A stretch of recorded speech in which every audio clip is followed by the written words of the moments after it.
Bonsoir à tous, bienvenue à la 10e édition de l'Université populaire digitale de la Fondation de l'Islam de France. Ce soir, nous allons traiter d'un thème crucial, l'avenir de l'Islam de France et la question de ses financements. Et nous avons la chance ce soir d'avoir Hakim El-Karoui. Bonsoir Hakim, et merci d'être parmi nous ce soir. Hakim El-Karoui est intellectuel, essayiste. A posteriori des attentats djihadistes, vous avez publié une tribune dans le JDD, dans le journal du dimanche, je crois que c'était les 41, pour un manifeste des intellectuels et des personnalités de la société civile française musulmane pour lutter contre la tentation djihadiste et œuvrer à une politique culturelle de combat contre l'idéologie de l'islamisme. Vous avez publié à cet égard un triptyque, un rapport pour un islam français, qui fera l'objet un peu de nos conversations avec notre président Raled Bencher ce soir pour un islam français, qui est paru à l'Institut Montaigne. En 2018, un rapport sur la fabrique de l'islamisme. Et récemment, vous venez de publier un livre, Les militants du djihad, portrait d'une génération, aux éditions Fayard. Et Raled Bencher, pour engager une discussion sur l'avenir de l'islam de France. Première question, mon cher Hakim, pourquoi êtes-vous si attaché à l'expression islam de France ? Et parce qu'une partie du public, et notamment de la composante islamique française, réagit souvent avec, on va dire, méfiance vis-à-vis de cette expression. Bonsoir, merci d'abord de votre invitation. Je suis très heureux de pouvoir échanger avec vous. De l'islam de France, et pas que de l'islam de France. Alors, pourquoi l'islam de France ? D'abord, je ne suis pas propriétaire ou inventeur de l'expression, elle existait bien avant moi. Pour moi, elle veut dire deux choses. Et on va parler d'argent, de financement. Le financement d'un culte, c'est-à-dire d'une organisation, parce que là, on est sur des sujets profanes, c'est un sujet qui peut être international, c'est un sujet qui peut être national. Et au-delà de son financement, son institutionnalisation. Moi, je connais un peu les pays du Maghreb, un peu les pays arabes, un peu moins bien les pays asiatiques. Je vois un islam tunisien, je vois un islam d'Algérie, je vois un islam du Maroc, je vois un islam de Libye, je vois un islam d'Égypte, je vois un islam d'Arabie Saoudite, etc. Qu'est-ce que ça veut dire ? Ça veut dire une organisation nationale du culte musulman, fondée sur des institutions nationales et des financements nationaux. Alors, dans les pays arabes, d'une certaine manière, on est sous régime qu'en France, on appellerait concordataire. L'État organise, forme, finance, salarie le culte. En France, ce n'est pas tout à fait le cas, sauf en Alsace-Moselle, et encore, l'islam est exclu de l'Alsace-Moselle, ce n'est pas un des 4 cultes reconnus, mais il faut un islam de France, parce que l'islam de France est d'abord une organisation française de l'islam, des institutions françaises, un financement français. Et aujourd'hui, ça manque. Ça manque pourquoi ? Parce qu'il y a beaucoup d'argent qui vient de l'extérieur avec des visées politiques, pas forcément d'islam politique, mais d'influence politique. Il y a l'essentiel de l'argent aujourd'hui, on va en parler, qui est lié aux fidèles français, musulmans, qui donnent de l'argent. Je pense que c'est 80-85% du total.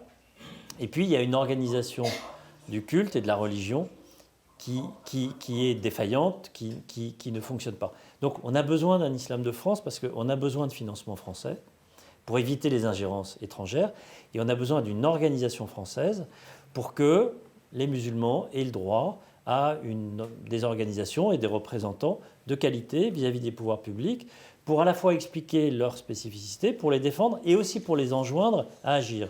Et notamment pour les enjoindre à agir face à la montée de l'extrémisme religieux au nom de l'islam.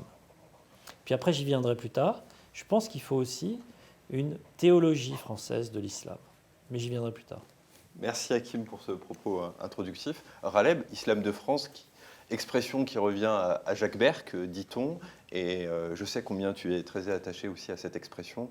Donc c'est pour lancer le débat sur islam de France, islam en France, parce que c'est un débat qui revient de manière lancinante. Oui. En plus des arguments développés par Hakim et qui sont d'ordre de structure, d'organisation, de lien, de manière d'agir, et un culte, à juste raison, c'est aussi une organisation. Il y a aussi un aspect connu d'ordre théologique. Nos amis internautes qui nous suivent, et je les remercie de plus en plus nombreux d'édition en édition, connaissent le fameux hadith, aphorisme, maxime, propos appelé le hadith de Gabriel. Je ne rentre pas dans les détails. Ça sous-entend qu'il y a un seul islam sur le plan de la pratique, notamment cultuelle, les fameux 5 piliers, ou le triptyque, la foi, le culte, la bienfaisance, etc. En revanche, lorsqu'on est à Jakarta, ou lorsqu'on est à Dakar, lorsqu'on est à Casablanca, ou lorsqu'on est à Zanzibar, on ne vit pas son islamité de la même manière. Et il en est de même aussi de dire que lorsqu'on est à Paris, ou lorsqu'on est à Montréal, ou lorsqu'on est à Peshawar, ou lorsqu'on est à Tunis, il y a un lien avec l'environnement, un rapport qui est autre. Donc l'expression islam de France n'est pas usurpée. Et pour que les choses soient claires, ici, puisque nous parlons en toute franchise et en toute transparence, ce n'est pas un islam voulu par le pouvoir politique. Et quand on dit islam de France, ce n'est pas un islam frelaté et qui obéit à telle ou telle injonction. C'est simplement, nous vivons en France, il y a des lois françaises, il y a les principes de la République, et les citoyens musulmans ou les résidents réguliers musulmans qui vivent en France, eh bien, ont un rapport avec la loi coutume, la loi fondamentale, donc la Constitution, les valeurs globales et puis avec la société dans laquelle ils se trouvent, qui diffère selon que l'on soit au Yémen ou en Argentine. C'est ça l'islam de France.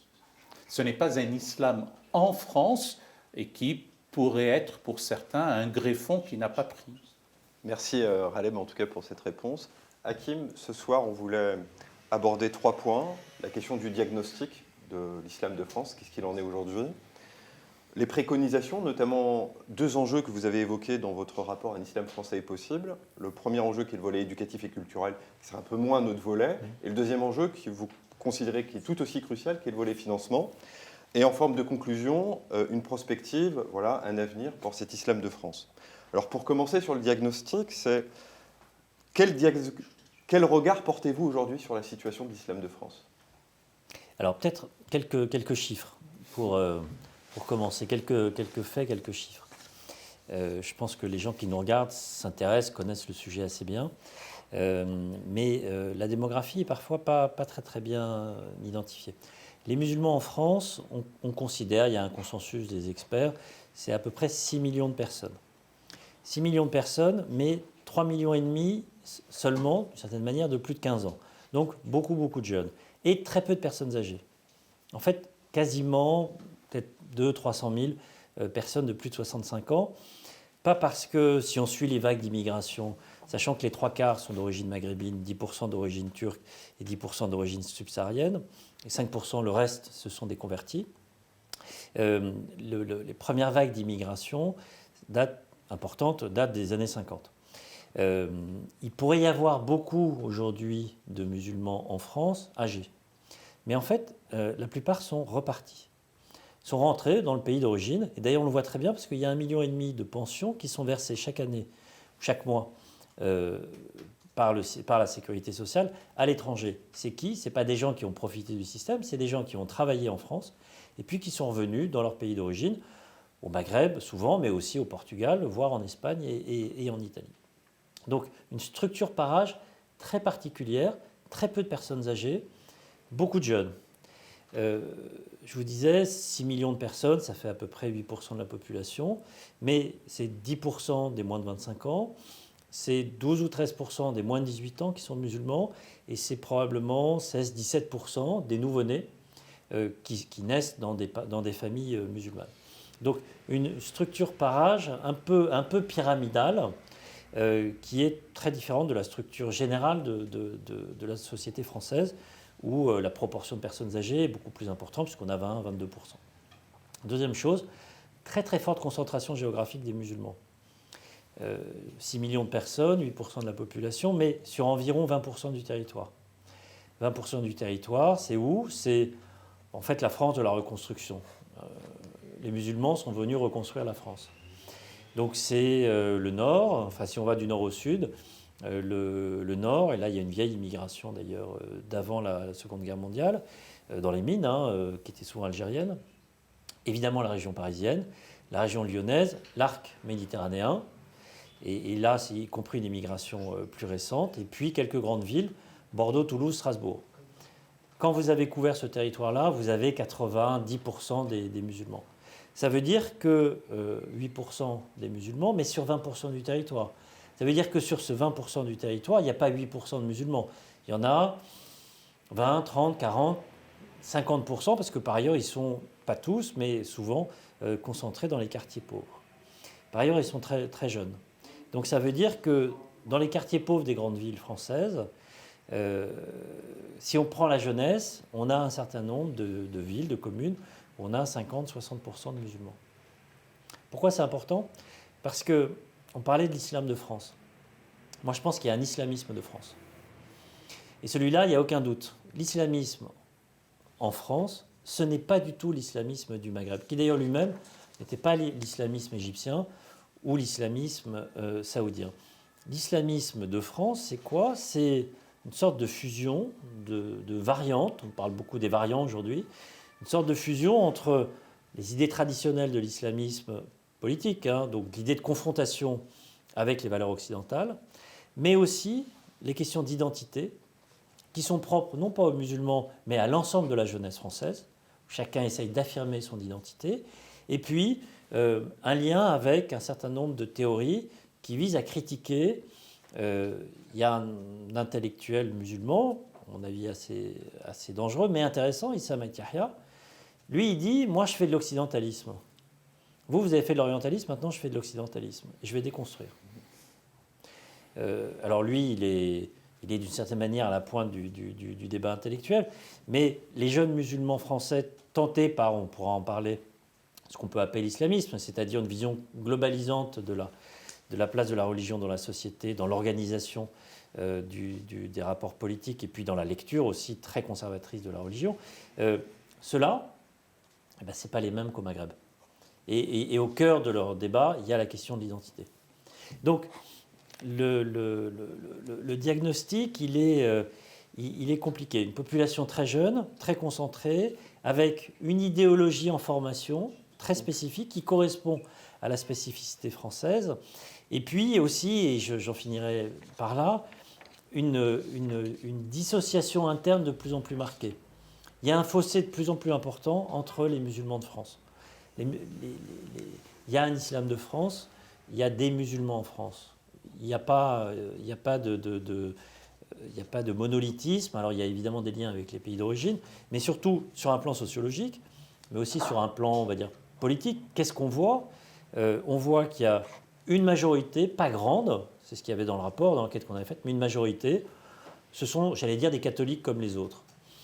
Ils sont plus conservateurs que la moyenne nationale, ils sont croyants, ils sont pratiquants, beaucoup plus que les catholiques. 2/3 des musulmans de France se disent pratiquants, on n'a que 3 à 5% pour les catholiques. Et puis ils ont une démographie un peu plus importante, mais pas beaucoup.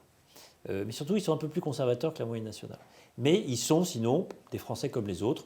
Ils trouvent qu'on paye trop d'impôts, ils trouvent qu'il y a trop d'immigrés, ils trouvent qu'on est, suivant les cas, pas assez en sécurité, que voilà, des Français comme les autres. Il y a un quart où il y a beaucoup d'étrangers, beaucoup d'immigrés, donc des étrangers nés à l'étranger.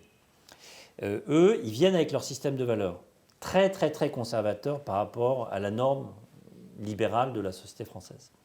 Mais pas de volonté d'imposer ce système de valeurs. Et puis il y a un troisième cas, c'est les 28% qu'on avait trouvé. Eux, c'est beaucoup, beaucoup de jeunes, 45% des jeunes, c'est énorme, 45% des jeunes, qui ont une lecture, connaissent franchement très très mal la religion, pas tous, mais une bonne partie d'entre eux, ils ont une lecture ultra conservatrice de la religion, très identitaire et très autoritaire aussi, au sens où ils veulent l'imposer aux autres. Les autres étant pas l'ensemble des Français, mais d'abord les musulmans.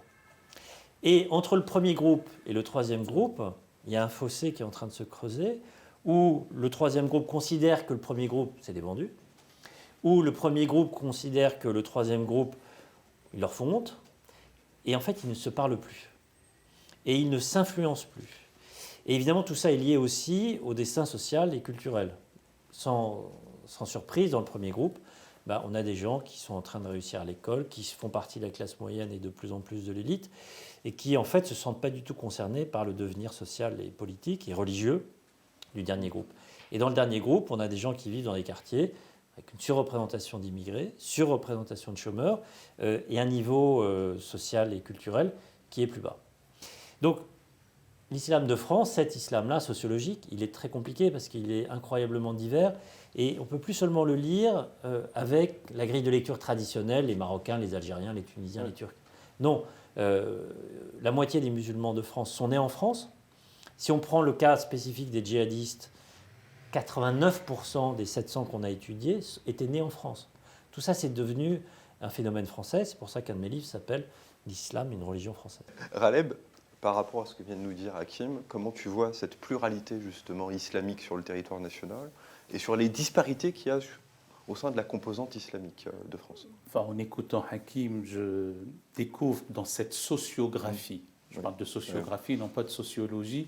Chez les Grecs, graphein, c'est d'écrire. Donc cette description-là nous fait passer des deux pôles totalement disjoints d'il y a de cela quelques années à ces trois groupes.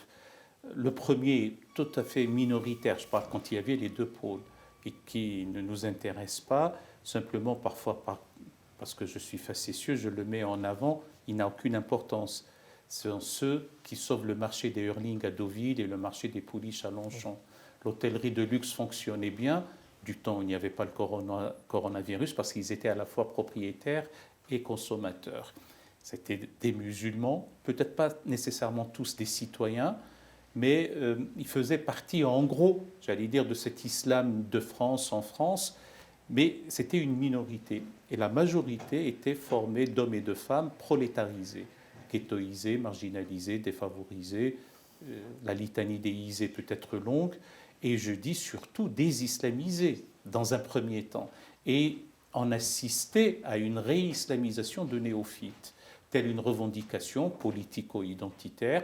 Et puis ils étaient aussi la proie facile à des sermonnaires, doctrinaires, à des idéologues, à ceux qui viennent leur dire que votre vie ici-bas est ratée, ne ratez pas l'au-delà. Et donc il faut que vous vous insurgiez aussi. Entre-temps, la société fait aussi son travail, les rencontres, etc. Il y a ce groupe intermédiaire. Et le premier, dans la description, dans la sociographie de Hakim, eh bien, commence à vivre leur vie de citoyens de manière ordinaire. C'est effectivement le troisième groupe qui pose problème. Et la raison d'être, pour revenir à notre raison d'être, nous ici, la Fondation de l'Islam de France, c'est de les prendre en charge sur le plan éducatif, sur le plan culturel, sur le plan social. Et ce qu'on oublie, et ça existe dans nos statuts, sur le plan humanitaire et philanthropique. Et donc l'aspect social, peut-être la transition sera faite, mais par tes questions, c'est toi qui animes, mon cher Chiab. Donc c'est aussi sur les aspects sociaux, comment faire pour que cette précarisation, cette pauvreté, cette situation ne soit pas aussi le terreau sur lesquels prolifère l'idéologie djihadiste. Et il nous incombe aussi d'assécher ce terreau et de faire tarir les sources, y compris sur le plan social. Merci Raleb, et je pense qu'on reviendra aussi Hakim sur ce que vient de dire Raleb un peu plus tard. Avant d'aborder le volet financier, qui est un gros sujet, qui est souvent occulté, on voulait finir cette première partie sur le diagnostic, sur l'état du culte, sur quid de l'institutionnalisation du culte musulman, je dirais depuis Pierre Jox jusqu'à aujourd'hui. Et on voit les soubresauts de l'actualité du culte aujourd'hui. Et on peut aussi, quelle est son attitude par rapport à la réalité que vous avez abordée? C'est-à-dire que dans votre rapport à l'islam français, vous faites une sociographie globale, comme l'a rappelé Raleb, et comment le culte s'est-il positionné par rapport à cette réalité sociale, et en même temps, quid de l'institutionnalisation du culte musulman? Alors ce qu'on voit, c'est que depuis effectivement la fin des années 80, pourquoi Pierre Joxe? Parce que c'était l'affaire de Creil, et parce que c'est tout d'un coup se fait jour dans la société française l'idée que les enfants d'immigrés déjà, que beaucoup pensaient perdus pour l'islam, en fait, allaient faire un retour vers l'islam. Alors à l'époque, c'était sous pression des parents. Maintenant, c'est plus sous pression des parents. Et il y a eu depuis donc maintenant plus de 30 ans la volonté d'organiser. Et la volonté d'organiser s'est fondée sur, d'une certaine manière, ce qu'était l'islam il y a 30 ans, qui était encore la religion, qui était encore une religion de personnes qui venaient de pays étrangers, d'immigrés. Et est arrivé juste après les événements d'Algérie. Événements d'Algérie, Charles Pasqua au ministre de l'Intérieur. L'angoisse des services de sécurité français, c'est l'importation de la guerre civile algérienne en France. Et donc, un travail de police qui est fait via les mosquées. C'était fait en Algérie et ça a été fait en France.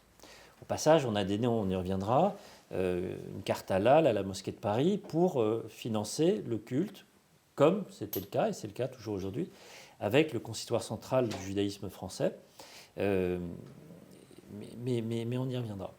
Et puis, les Algériens sont rentrés dans le système, les Marocains ont dit, pourquoi pas nous? Puis un peu plus tard, les Turcs. Et ce sont ces interlocuteurs-là qui se sont organisés, qui ont organisé des fédérations de mosquées, pendant qu'à côté, tout un islam non institutionnel croissait petit à petit et multipliait. Mais sans aucune volonté d'être embrigadé dans les fédérations diverses et variées, algériennes, marocaines et turques. Au passage, on peut noter que les Tunisiens sont toujours restés à côté du sujet de l'organisation du culte français, parce que eux, ils ont fait du contrôle social de leurs concitoyens par des mesures policières directes. Ils n'ont pas utilisé la religion, que ce soit le Bourguiba, mais surtout Ben Ali. C'est pour ça qu'il n'y a jamais les Tunisiens. En fait, il devrait y avoir les Tunisiens dans le système, mais il n'y a jamais les Tunisiens. Ils n'ont pas utilisé les mosquées pour contrôler les Tunisiens de France. Donc cette organisation par fédération nationale s'est mise en place et est devenue l'interlocutrice des pouvoirs publics petit à petit. Et du coup, on a importé les querelles entre l'Algérie et le Maroc. Et puis il y a eu des querelles non seulement politiques, mais aussi personnelles, de prééminence entre les uns et les autres. Je ne vais pas m'attarder, c'est bien connu, et d'ailleurs pas très intéressant.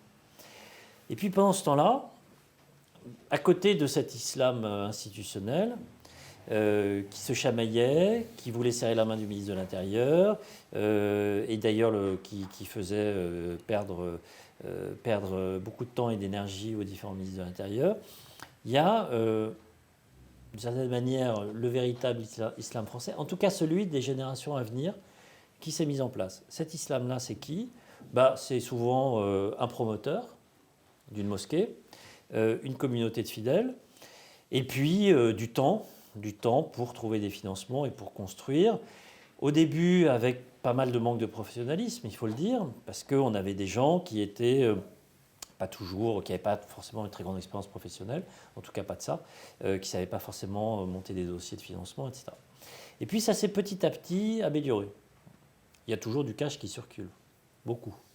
Je veux dire de l'argent liquide, notamment pendant Ramadan. Mais on peut faire des dons par carte bleue, par exemple. Et puis il y a la machine à carte bleue qui circule à la sortie de la mosquée. Ça s'est un peu amélioré. Le problème, c'est que le fossé dont je parlais tout à l'heure, à l'intérieur de la communauté musulmane, entre ceux, en gros, qui se sont enrichis et ceux qui ne se sont pas enrichis, il existe aussi du point de vue institutionnel. Ce n'est pas exactement le même. C'est d'un côté des mosquées financées par des pays étrangers, financées avec de l'argent et puis via les imams détachés. Je rappelle les chiffres, 150 imams détachés turcs, 120 algériens et 30 marocains, moins pour les Marocains, mais pour des mosquées qui sont plus grandes. Pour environ, il y a 2500 mosquées, lieux de culte en France, il n'y a probablement pas plus de la moitié qui ont un imam à demeure. Donc pour environ 1200 imams, on va dire, professionnels. 300 pour 1200, ça fait donc un quart, c'est beaucoup, mais ça veut quand même dire qu'il y a 3 quarts des imams qui sont hors de ce système. Et donc on a cette dissociation entre une minorité qui a essayé de s'organiser, mais avec des financements étrangers et des agendas politiques, et puis une large majorité qui est d'une certaine manière restée livrée à elle-même, qui discute avec le maire, qui discute avec le préfet, mais qui n'a pas de représentation à l'échelle nationale.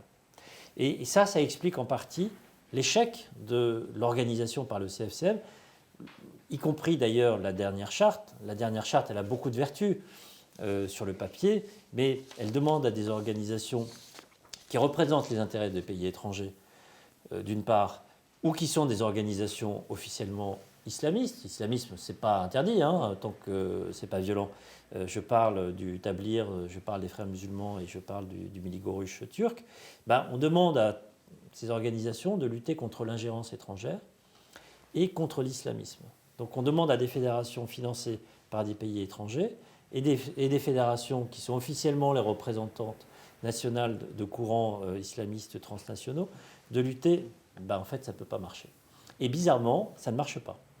Et ça laisse les musulmans dans ce no man's land institutionnel, alors qu'il y a un immense sujet interne qui est la montée en puissance de l'extrémisme. Et puis il y a un autre immense sujet dont on parle peu, qui est la montée en puissance de l'extrême droite. Et au milieu, il y a une majorité de musulmans qui ne font pas forcément de leur identité religieuse un étendard, mais qui auraient bien besoin quand même de cadres, d'abord pour avoir un meilleur service. On va parler du halal, on va parler du pèlerinage, on va parler tout simplement de leurs dons. Les musulmans sont très généreux, mais aussi d'un point de vue politique, non pas pour faire des partis politiques, mais pour être capable d'avoir des représentants qui les défendent, qui défendent leurs intérêts. Ils ont le droit d'avoir des intérêts, comme les autres cultes, et qui aussi, d'une certaine manière, sont capables de faire le ménage à l'intérieur de la communauté musulmane. Et là, il y a beaucoup de travail. Merci. Pardon, j'étais un peu long. Non, mais le propos est plus qu'intéressant. Raleb, par rapport à ce que vient de dire Hakim, dans ce contexte de double polarisation identitaire, un phénomène de la droite nationale qui s'hypertrophie, un identitarisme musulman qui est aussi vivace, dans un moment de crise institutionnelle du culte musulman. La situation n'est pas simple. Oui, c'est vrai que nous avons toujours parlé, ici même à la Fondation de l'Islam de France, d'une tenaille identitaire. Bon, le propos n'est pas de moi, il est de Gilles Cavreul, dont les deux mâchoires se rapprochent. Et ceux qui sont entre les deux sont davantage les musulmans. D'abord, il y a un triomphe idéologique, notamment sur les réseaux sociaux et surtout sur certaines stations de télévision privées. C'est un triomphe idéologique de l'extrême droite. Il y a des propos qui s'y tiennent avec la désinhibition, enfin une parole désinhibée qu'on n'entendait pas il y a 10 ans de cela. Et de l'autre côté, et je ne mets pas les choses sur le même pied d'égalité, ceux qui passent à l'acte ne sont pas sur le même plan que ceux qui ne passent pas à l'acte. Et de l'autre côté, on a aussi de ceux qui ont épuisé la donne identitaire dans la question religieuse, jusqu'à ce que ceux qui commettent l'irréparable. Ça, c'est dû à quoi, me semble-t-il? C'est dû au fait que cette institutionnalisation par le haut, j'ai toujours eu l'occasion de parler de la tare congénitale du CFCM, son péché originel, c'est la manière qui a présidé à son instauration. Nous avions tous en tête, et nous l'avons toujours, le conclave de Nainville-les-Roches.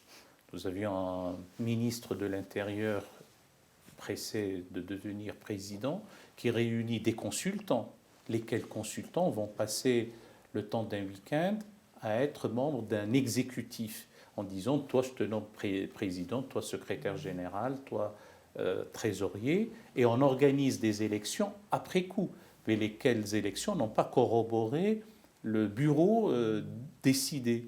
Et cette manière d'agir a fait en sorte qu'auprès, et notamment de la jeunesse, il y a eu une désaffection par rapport à ceux qui cherchaient à être des notables. Hakim a parlé de ceux qui veulent serrer la main du ministre de l'Intérieur, et moi j'ai parlé de ceux qui aspiraient à être invités à la garden party de l'Élysée du temps où elle existait. Pour eux, c'était l'horizon suprême de la réussite, alors que ce qui intéresse, c'est comment faire en sorte qu'en France, il y ait des institutions pérennes, stables, dirigées par des hommes et des femmes, pourquoi pas des personnes sérieuses, propres, intègres, et privilégiant le bien commun, l'intérêt général. Au-delà des mots que nous disons, c'est ce dont nous avons besoin, et le temps s'est écoulé sur ces 3 dernières décennies, et malheureusement, beaucoup d'occasions ont été ratées. Alors, les pessimistes diront, et je ne veux pas être cynique dans mes propos, qu'il faut compter sur la biologie. Ben, comme ça, de génération en génération, il y aura une prise de conscience. Ceux-là même qui tiennent mordicus à apparaître, etc., bien, finiront par partir, et la génération d'après, ou celles qui suivent, ben, seront un peu plus dans une optique d'abnégation. Et il y a ceux qui vont dire, ben, par la force des choses, ce qui est inconsistant disparaîtra par lui-même, et il y aura une place à ceux qui, avec intelligence et aussi probité, intégrité, volonté de faire quelque chose de bien, ce sont ceux-là qu'il faudrait voir et entendre. Merci Raleb, merci Hakim. Par rapport à ce que vient de dire Raleb et vous Hakim, et vous l'abordez dans votre rapport, quid des relations entre l'État et le culte? Donc, et d'ailleurs, vous posez la problématique en soulignant qu'il faut de nouvelles relations entre l'État et le culte. Mais que vouliez-vous dire? Moi, je pense qu'on arrive à l'âge de la majorité. Vous savez, c'est Emmanuel Kant qui disait qu'est-ce que les Lumières, c'est la sortie de la minorité. Je pense qu'on arrive à l'âge de la majorité par un effet démographique. Les musulmans qui vivent en France aujourd'hui, ils sont français. Ils sont nés en France pour une majorité d'entre eux, et ils le seront de plus en plus. Jusqu'à présent, d'une certaine manière, ils acceptaient une forme de tutelle. Une tutelle des pays étrangers, mais aussi la tutelle de l'État qui leur disait « il faut faire ci, il faut faire ça ». Et puis, ils étaient la proie ou l'enjeu de relations compliquées, liées, faites de lutte contre le terrorisme, contre l'islamisme, mais aussi de contrôle des populations ici, parce qu'on ne voulait pas que les idées de démocratie, par exemple, reviennent au Maghreb, etc. Mais aujourd'hui, tout ça, ça n'existe plus, en fait. Parce qu'il y a l'effet de la biologie qui a joué.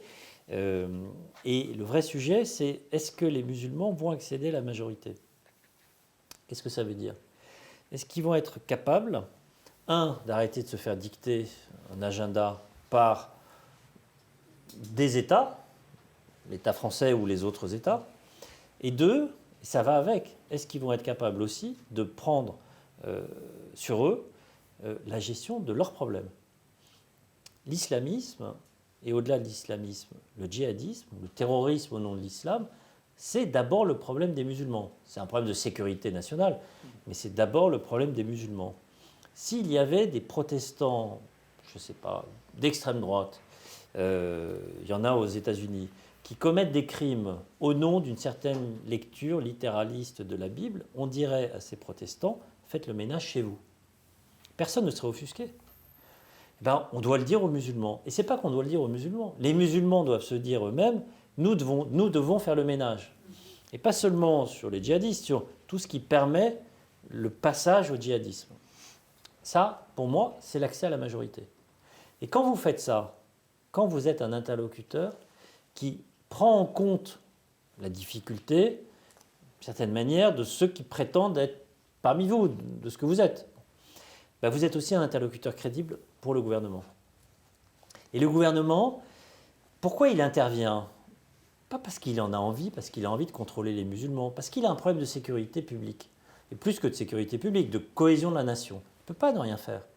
Donc, il cherche des interlocuteurs parce qu'il se dit, ces interlocuteurs, finalement, dans une religion, il y a des interlocuteurs et ils vont avoir une responsabilité. La difficulté, c'est que les interlocuteurs qu'il désigne ne sont pas les bons, parce que plus il les désigne, en plus, moins ils vont avoir de crédibilité vis-à-vis des jeunes, et notamment des jeunes attirés par l'extrémisme religieux. Ça, c'est une chose.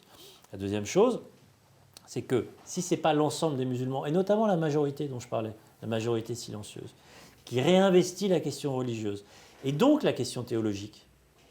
Parce qu'une des caractéristiques des musulmans de France, c'est qu'ils connaissent mal leur religion. Et bien plus mal que les Maghrébins, pour le coup. Parce qu'au Maghreb, la religion et la culture, ça fait partie de la civilisation. Ici, par définition, la civilisation, elle n'est pas musulmane. Même si certains à l'extrême droite aimeraient qu'elle le soit plus pour avoir plus de voix. Donc ce n'est pas le cas. Donc il y a un effet d'ignorance. Je pense que c'est tout l'enjeu du travail de la Fondation et de Raleb notamment, de diffuser de la connaissance. Mais d'abord pour les musulmans, mais aussi pour le grand public. Montrer au grand public que l'islam, ce n'est pas forcément la violence, ce n'est pas forcément le djihad, etc.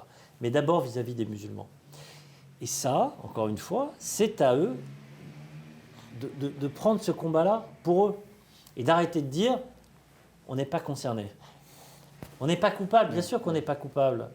On n'est pas responsable au sens où on n'est pas responsable de ce qui se passe. Par contre, on est irresponsable si, un, on ne s'engage pas, et puis si, deux, de façon matérielle, si on ne se rend pas compte que le fait qu'on ne voit pas plus d'engagement des musulmans de France contre le terrorisme, ça a un impact sur la vie quotidienne des musulmans de France, notamment sur celle de leurs enfants.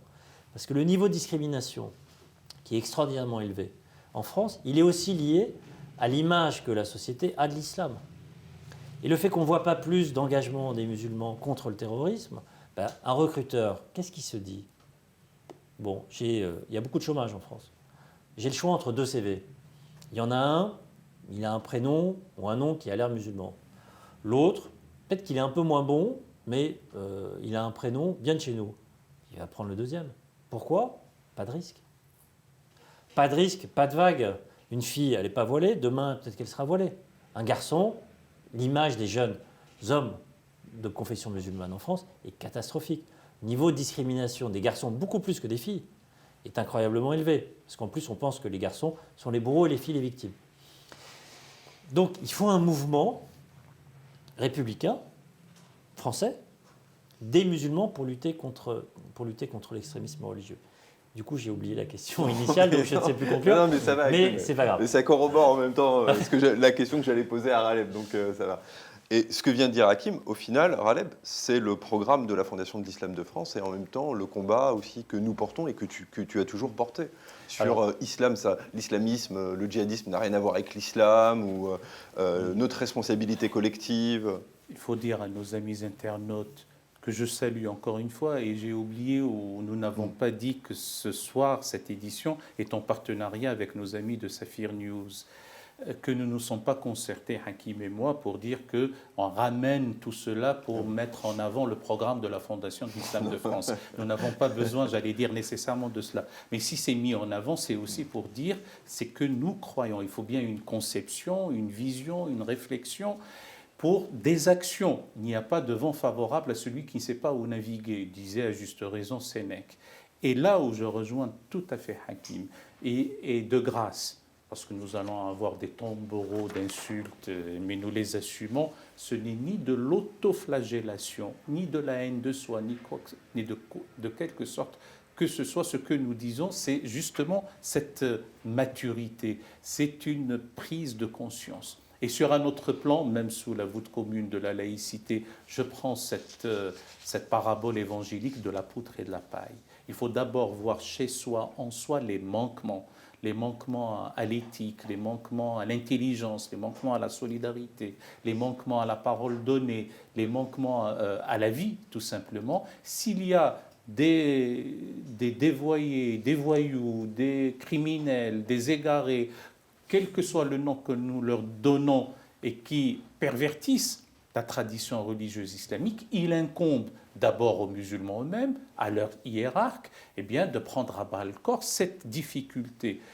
Encore une fois, ce n'est pas de l'autoflagellation, il n'est pas une forme de dire que tout est mauvais, mais de grâce, les paroles que nous entendions du genre « halte à l'amalgame, ceci n'a rien à voir avec l'islam », n'étaient pas des paroles responsables.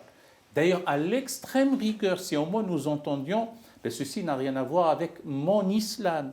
Bon, ça pourrait être compris ou entendu, mais le fait de dire ceci n'a rien à voir avec l'islam, ce n'était pas audible. Il y a encore un autre point, il y en a 3, donc ça va être vite. Le deuxième, c'est qu'on s'est trompé de temporalité par moment. Quand il y a un attentat terrible, le temps est j'allais dire, au recueillement, à dénoncer, condamner, fustiger, bien entendu. C'est un temps d'émotion.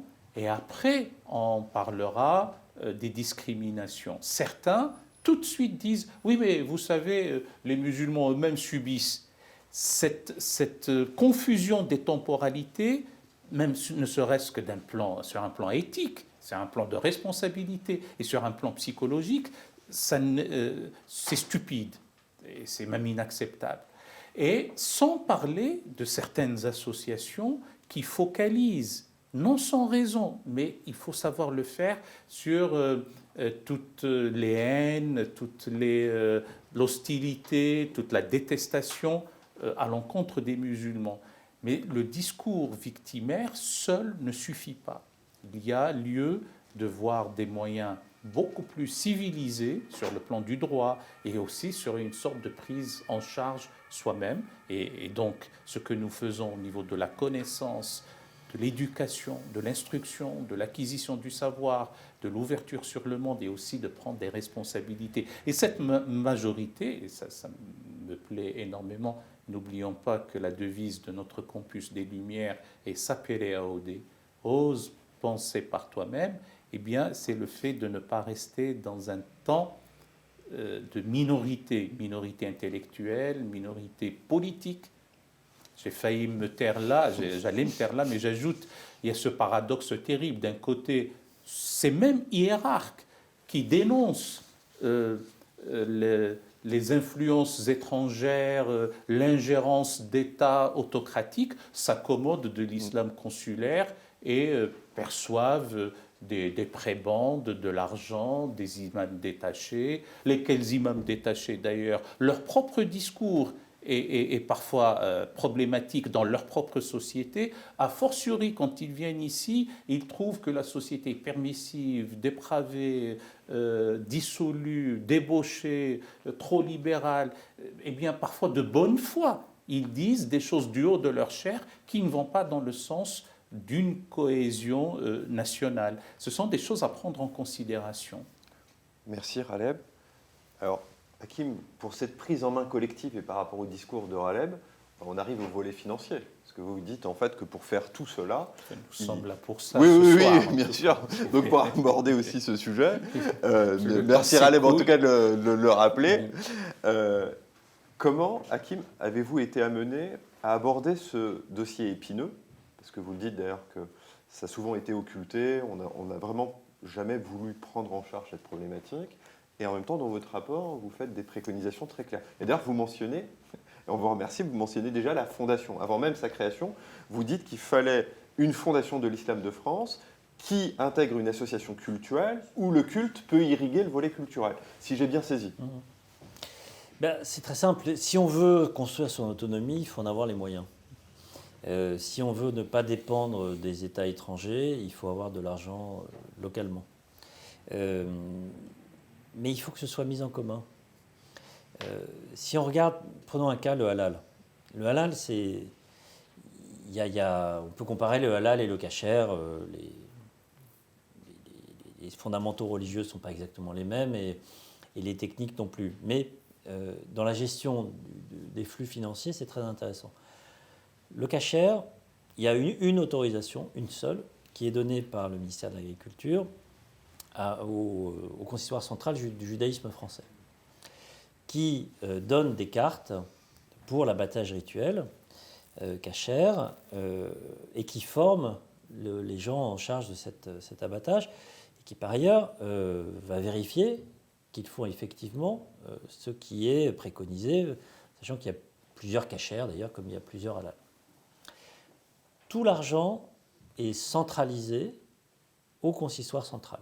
Il y a le tribunal rabbinique, ce sont les rabbins, les religieux, etc. Tout l'argent est centralisé au consistoire central. Et cet argent, c'est la moitié du budget total du consistoire qui permet de former les rabbins et de les financer, c'est-à-dire de les salarier. Chez les musulmans, c'est un peu différent. Chez les musulmans, il y a 3 mosquées qui ont eu l'autorisation d'émettre des cartes pour l'abattage rituel. Qu'est-ce que c'est? C'est la mosquée de Paris, la mosquée d'Évry, la mosquée de Lyon.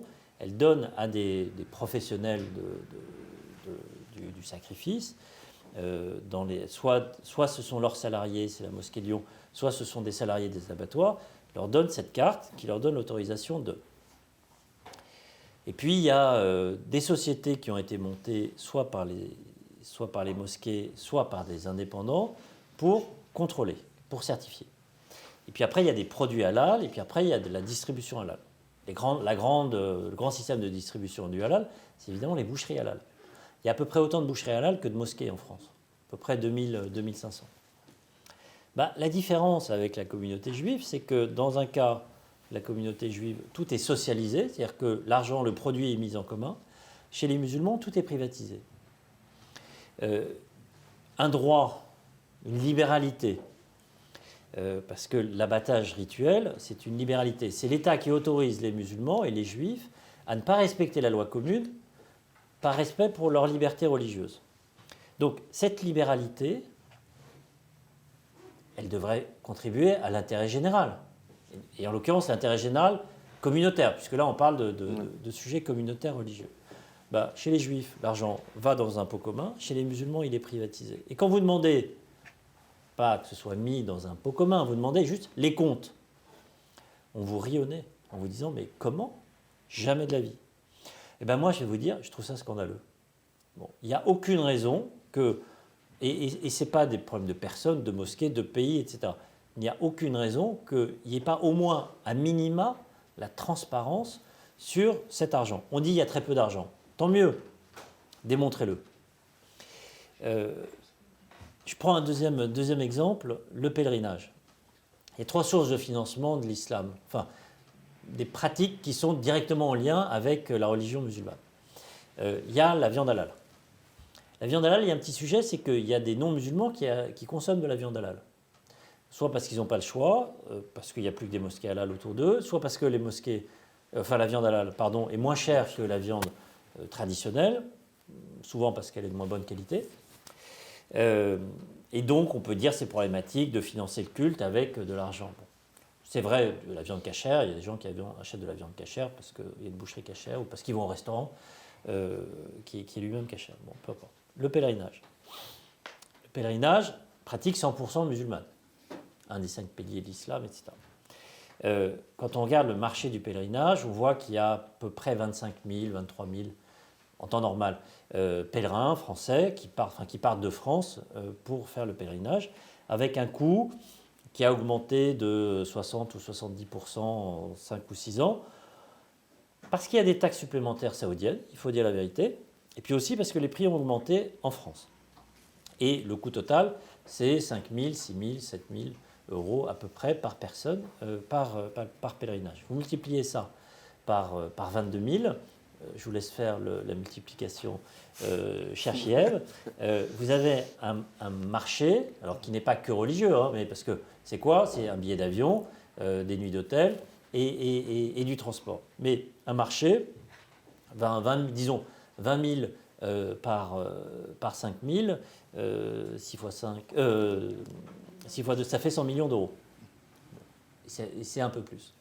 Sur ces 100 millions d'euros, vous pouvez imaginer qu'une petite partie peut être utilisée par un organisme régulateur pour améliorer tout simplement le service rendu par les agences de voyage d'un côté, mais aussi par les Saoudiens. Il ne faut jamais oublier les Saoudiens.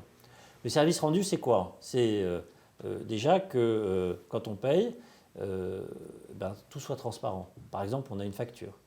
On ne paye pas en liquide. On évite la cascade d'intermédiaires. Parce qu'il y a beaucoup de rabatteurs qui font le travail commercial des agences. En fait, les agences, elles ont des visas, des quotas de visas, puis elles ne font rien, elles attendent que les rabatteurs amènent les passeports. Et puis après, quand ça ne se passe pas bien sur place, en fait, il y a très peu de voies de recours. Parfois, c'est de la faute de l'agence qui a fait une vente plus ou moins certaine. Dans d'autres cas, c'est la faute du prestataire saoudien qui n'a pas tenu sa promesse. Vous aviez acheté un hôtel 4 ou 5 étoiles, vous vous retrouvez à 10 km dans une chambre à partager dans un appartement plus ou moins vétuste. Donc l'idée, c'est d'avoir un régulateur. Ce régulateur, il travaillera pour l'intérêt général des musulmans. C'est-à-dire qu'il rendra un service au pèlerin. Le pèlerin paiera ce service parce que ce sera dans le paquet vendu par l'agence. Et ce régulateur, qu'est-ce qu'il fera? Il vérifiera que les agences font leur travail avant le départ et puis après le retour. Et puis, ce régulateur servira aussi d'interlocuteur aux autorités saoudiennes. Bon, bah ça va valoir quelque chose sur le billet d'avion, mais tout va être transparent et les 100, 150 euros qui pourront être tirés, donc quelques pourcents du prix total qui pourront être tirés, seront mis dans un pot commun. Et ce pot commun servira à quoi? À financer un travail de recherche théologique, à financer la formation des imams, à financer, et c'est peut-être même le plus important, la présence sur les réseaux sociaux, puisque les jeunes aujourd'hui, ils apprennent la religion par les réseaux sociaux. Et puis ça servira aussi, cet organisme régulateur, c'était l'idée de la MIF, que j'ai créée, Association musulmane pour l'islam de France, c'est l'idée aussi qu'elle puisse ensuite appeler les dons. Parce qu'il y a plein d'argent lié à l'islam en France, plein. Et on dit l'islam est pauvre, les musulmans sont pauvres. Ils ne sont pas très riches, mais ils sont très généreux. Et j'ai calculé, il y a 4,5 millions de musulmans de plus de 15 ans. J'ai dit 3,5 millions tout à l'heure, pardon, je me suis trompé, 4,5 millions. Et on considère qu'il y a 2 tiers de pratiquants. 2 tiers de pratiquants, ça veut dire 3 millions. 3 millions, s'ils donnent par an 50 euros, ça fait 150 millions. S'ils donnent 100 euros, ça fait 300 millions. On a des éléments britanniques, parce que les musulmans britanniques sont plus avancés, puis il y a un système social lié au caritatif qui est plus professionnalisé. Il y a moins de musulmans en Grande-Bretagne, ils sont un peu plus riches. Mais on considère que pendant le seul mois de Ramadan, il y a 200 millions d'euros qui sont collectés en Grande-Bretagne sous forme de dons. Moi, je pense qu'il y a au moins 300 millions d'euros en France chaque année qui sont donnés par les musulmans pour le culte musulman. Pour beaucoup construire encore des mosquées, mais aussi pour le fonctionnement. Et puis il y a tout la partie caritative qui existe et qui n'est même pas dans ces 300 millions. Donc il y a plein d'argent lié à l'islam. Le problème, c'est qu'il n'y a pas 1 euro qui va dans un pot commun national. Et on a plein de sujets nationaux. Le sujet de la recherche théologique, du travail théologique, c'est un sujet national. Pour le coup, je pense qu'il y a un islam de France, mais il n'y a pas un islam lyonnais, un islam bordelais, un islam parisien. Il y a un sujet français, une lecture française, disons dans le contexte français, des textes sacrés. Ensuite, la formation des imams, ça ne sert à rien d'avoir 6 ou 7 organismes de formation. Il n'y a pas les débouchés après. Donc il en faut 1 ou 2. Ils n'ont pas besoin d'être liés aux États. Mais par contre, s'il n'y a pas d'argent, ils seront toujours liés aux États. Si on met cet argent pour former des imams, eh ben on va créer un corps d'imams formés suivant, et c'est le plus important, une pédagogie qui aura été définie par des musulmans français, pour des musulmans français. La troisième chose dans la chaîne de valeur, c'est que ces imams, si on les a formés, il faut pouvoir les employer, les salariés. Aujourd'hui, il y a beaucoup d'imams qui sont formés. Pas forcément très bien, mais en fait, ensuite, qu'est-ce qu'ils font? Ils vont faire autre chose. Tout simplement parce que imam, ce n'est pas un métier. C'est très mal payé quand c'est payé, quand c'est déclaré. Souvent, on ne paye pas les charges sociales, il n'y a pas le droit à la retraite, etc. Et puis la 4e chose, c'est qu'il faut être présent sur les réseaux sociaux. Ça, c'est absolument essentiel. Mais ça, il faut une action professionnelle. Et il faut de l'argent. Donc, l'argent, en fait, il existe. Ce qu'il faut, c'est les moyens de le collecter de façon transparente, dans un contexte, et j'en finirai par là, où les musulmans de France, ils sont enclins à donner pour le projet qu'ils connaissent. Parce qu'ils n'ont souvent pas confiance. Parce qu'il faut le dire, il y a eu beaucoup de détournements. Pas d'ailleurs des détournements nationaux, plutôt des détournements locaux. Donc maintenant, ils regardent de près. Et les organisations nationales, ils ne connaissent pas, donc ils n'ont pas confiance. Donc c'est pour ça que je pense que c'est important de commencer par la régulation du pèlerinage pour se faire connaître. Parce que finalement, toutes les familles musulmanes connaissent quelqu'un qui connaît quelqu'un qui connaît quelqu'un qui est parti au pèlerinage. 20 000 personnes, ce n'est pas beaucoup pour 6 millions, mais ça a beaucoup d'écho évidemment dans la communauté, dans les familles. Et une fois que cette organisation aura fait un bon travail d'organisation, de régulation, elle pourra faire un appel aux dons, parce qu'elle aura acquis une forme de crédibilité. On a beaucoup avancé, parce que le gouvernement, et là il doit aider, parce que les Saoudiens ils disent, bon, pourquoi pas, après tout oui, on est prêt, mais avec qui? Et nous, Saoudiens, on ne veut pas choisir.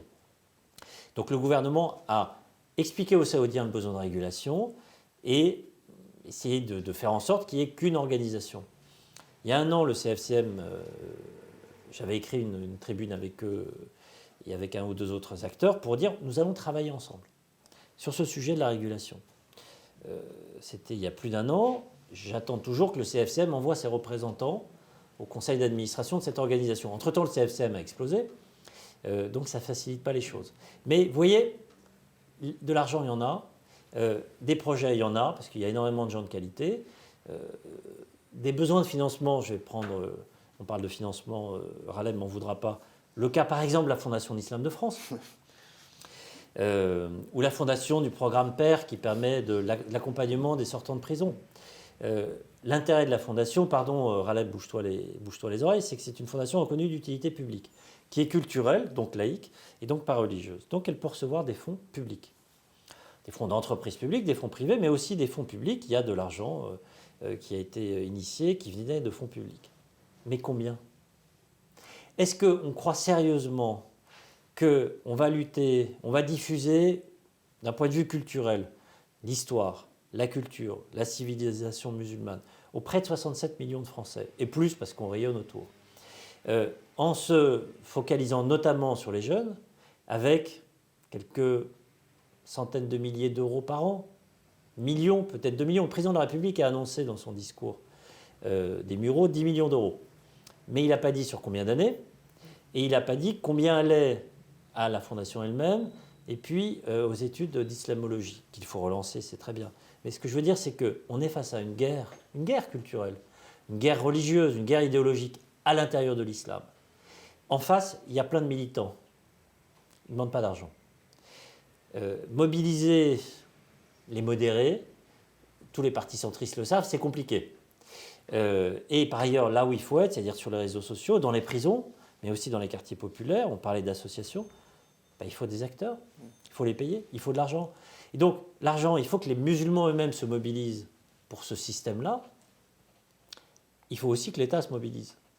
Parce que les discours, les lois, c'est important.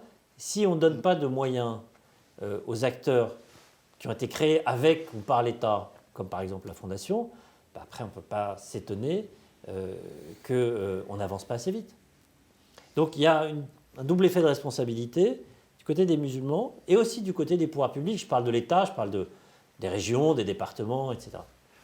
Merci Hakim pour cette présentation, en tout cas sur l'état des finances au sein du milieu islamique français. Raleb, par rapport à ce qu'a dit Hakim sur la nécessité d'avoir un organisme régulateur, et en même temps j'en profite parce que M. Abdelghemri nous pose une question en lien avec ce propos sur la crise de l'État-finance.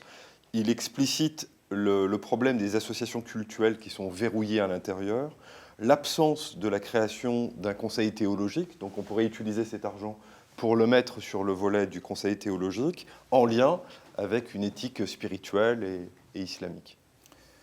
Tout revient à une question de confiance. Je vois que les questions viennent des internautes. Oui, bien sûr. Je réagis un peu ce qu'a dit Hakim, très brièvement, puisqu'il faut leur laisser le temps. Et puis le format d'1h30, et notamment dans une période de jeûne, etc., cela permet aux musulmans pratiquants de rompre leur jeûne.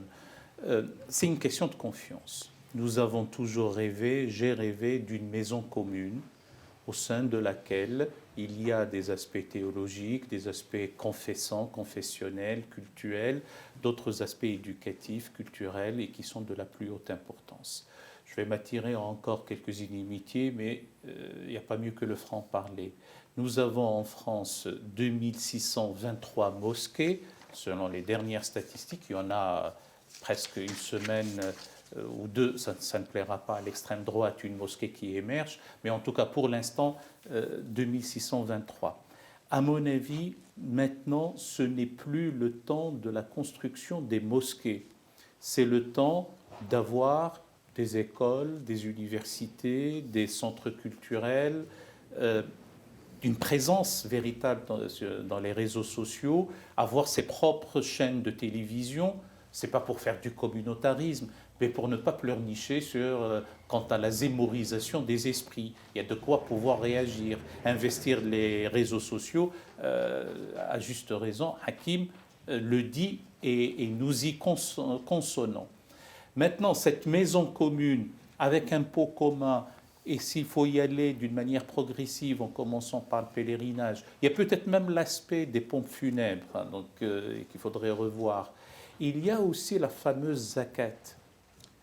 Ce ne sont que les imbéciles qui ne changent pas d'avis. À un moment donné, quand un haut fonctionnaire m'a dit « Pourquoi est-ce que vous ne prenez pas la zakat ?» Je lui dis « Je ne peux pas être soumis à une injonction paradoxale. D'un côté, on me dit que la fondation, elle est strictement dans le domaine de l'éducation et de la culture, et ça n'a absolument rien à voir avec le culte. Et en même temps, vous me demandez d'avoir de la zakat alors qu'elle est sur le plan cultuel. » Et je me suis rappelé d'un verset coranique, c'est le verset 60 de la sourate 9, la sourate du repentir, qui énumère ceux auxquels la zakat est destinée. Je me suis rappelé après coup, après notre discussion. Et donc, il y a aussi les percepteurs, il y a le rachat des captifs, ou délier les jougs, bien sûr la veuve indigente, l'orphelin, etc.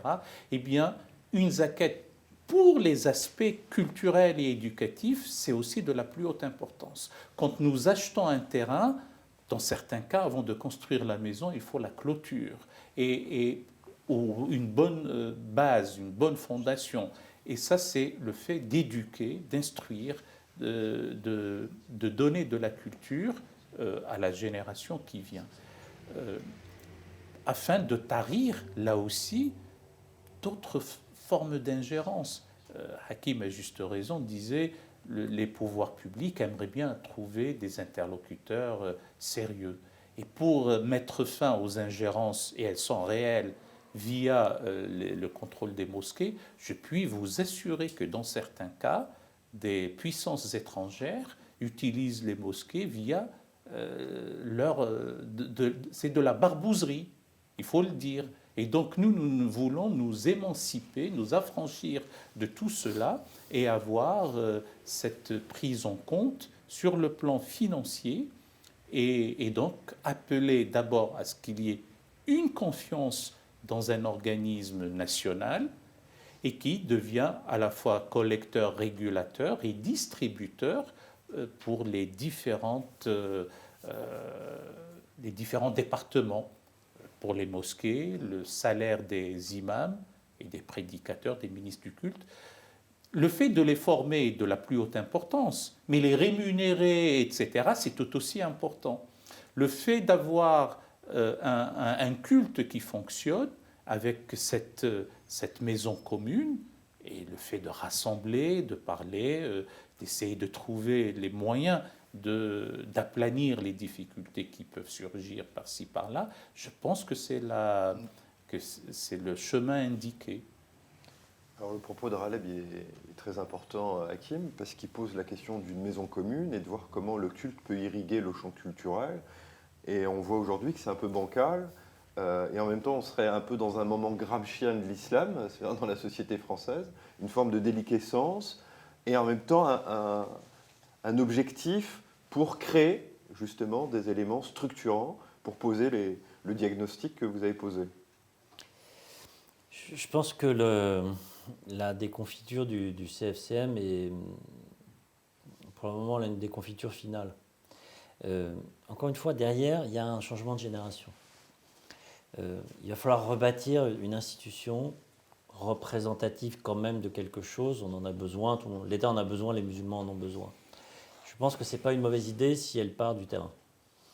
La départementalisation, c'est quand on parle de vrais sujets, c'est-à-dire de sujets concrets au service des fidèles, en fait on oublie un peu d'où on vient, qui vous paye, même si vous êtes payé par l'Algérie ou la Turquie ou le Maroc. Donc ça, je pense, c'est important. Et puis la départementalisation, ça va permettre aussi de faire entrer des acteurs locaux qui ne sont pas forcément des acteurs religieux, mais qui sont des gens engagés dans le milieu associatif, qui sont des intellectuels, qui sont des chefs d'entreprise. Et à partir de là, rebâtir quelque chose avec des élections au niveau régional, puis ensuite des élections au niveau national. Ça, c'est la représentation du culte. À côté, on a besoin d'un bras financier. Et il ne faut pas mélanger les deux. La maison commune, moi, j'y suis favorable. quand tout le système aura été construit pièce par pièce. Le bras financier, pourquoi il doit être indépendant? Parce qu'il faut des gens qui l'administrent, qui l'organisent, qui ne sont pas eux-mêmes partie prenante. Donc, pas des présidents de mosquées, parce que les présidents de mosquées reçoivent des dons. Pas le CFCM ou les fédérations actuelles, parce qu'elles sont dans le halal ou dans le pèlerinage. Donc, il faut des gens complètement indépendants, avec une représentation de l'institution, mais minoritaire. Et puis, il y a le troisième pilier théologique. Là, on parle de la création d'un conseil des imams. Je pense que c'est bien, un conseil des imams, surtout s'il y a des imams. Là, on a fait un conseil des imams avec des présidents de mosquées qui ne sont pas des religieux, qui veulent envoyer leurs imams. Et les imams de France, tous, ils disent, nous, on fait le boulot. Les présidents de mosquées, ils ne font pas le travail avec les fidèles. Ils ne font pas le travail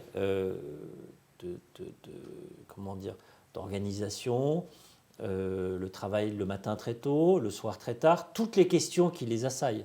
Ce n'est pas que sur les réseaux sociaux qu'il y a des questions. Toutes les questions qui les assaillent. Donc, laissons les imams entre imams. Laissons-les travailler, laissons-les réfléchir. Et puis, laissons de la place aussi à ceux qui sont ancrés dans la modernité française. Imams d'ailleurs ou pas, théologiens, historiens, confessants, non confessants. On a besoin de ce travail sur le texte. Et puis, il y a la partie culturelle. Et la partie culturelle, elle s'adresse à la fois aux non-musulmans, je pense que c'est absolument essentiel, absolument essentiel, et puis aux musulmans, notamment à cette majorité qui ne sait pas très bien, en fait, qui certaines, 20%, est en train de quitter la religion musulmane, mais pas forcément les enfants.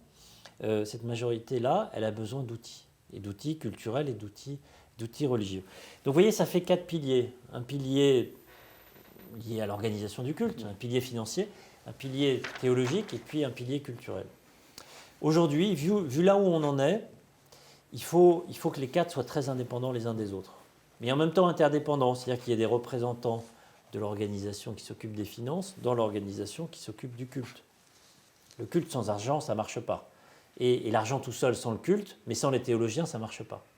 Vous voyez, donc c'est un système interdépendant qui doit permettre de passer à une vraie autonomie. Et les 4 piliers sont aussi importants les uns que les autres. Après, j'en finirai là, il faut aller vite. Et moi, ce qui me désole, c'est à quel point on va lentement. On va lentement parce qu'il y a des querelles entre les uns et les autres, parce qu'il y a des erreurs stratégiques qui sont faites aussi du côté du pouvoir politique, mais qui a besoin de résultats, qui a besoin après Samuel Paty, il faut absolument démontrer qu'il y a quelque chose qui va changer. Donc on appelle le CFCM, tout en sachant que le CFCM est miné de l'intérieur et qu'il ne pourra pas répondre à la demande. Et donc il faut, si possible, ne pas se tromper d'objectif. Et encore une fois, je le redis, c'est aux musulmans de prendre en main leur destin lié à l'organisation de l'islam. Qu'ils ne se plaignent pas de voir trop l'État s'ils ne s'engagent pas. Qu'ils ne se plaignent pas de voir les États étrangers s'ils ne s'organisent pas. Et de ce point de vue-là, je pense que la Fondation joue un rôle majeur, mais elle aussi, elle a besoin d'être aidée, et pour le coup, elle peut être aidée plus, j'insiste, par l'État, que l'État prenne ses responsabilités. J'ai reçu ici, je ne dis pas lequel, et surtout maintenant, un président de région. Il m'a dit, il vous faut un demi-milliard. Et je pense que c'est l'ordre de grandeur, sincèrement. Si on veut régler les problèmes cruciaux liés à la présence de ces loups solitaires, de cette armée de lions pour certains, en tout cas ceux qui passent à l'acte pour les aspects sécuritaires, mais aussi pour aplanir toutes les difficultés liées au fait islamique dans notre pays. Et je rêve, nous rêvons tous, d'avoir un islam de beauté, d'intelligence, de progrès ici. Et c'est possible. Et nous nous impliquons et nous nous investissons pour là. Notre sacerdoce, ça reste toujours un sacerdoce laïque, et pour cela.